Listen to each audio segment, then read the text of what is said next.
Haya wewe kwa uelezaji uliojieleza ule, wewe nadhani mali watakupangia mali bei gani? Sasa wanapangia shilingi ngapi? Kwani lazima bali 2 laki 3. Tayari nishatoka naye mke.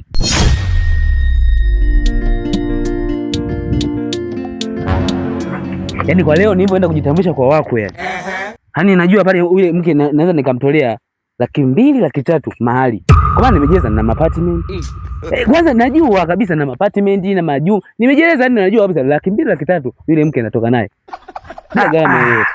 Umekosea kujieleza. Kwa uelezaji uliojieleza ule, eti mimi nina apartment, nina viwanja, nina mashamba. Bwana.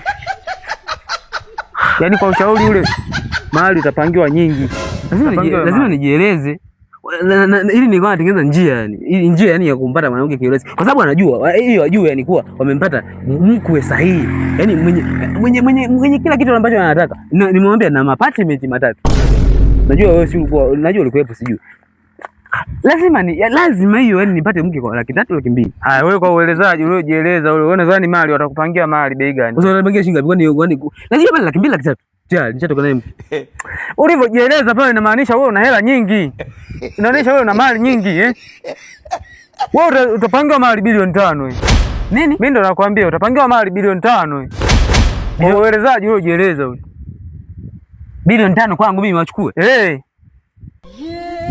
Shauri yako. Mimi ngoja nitembee.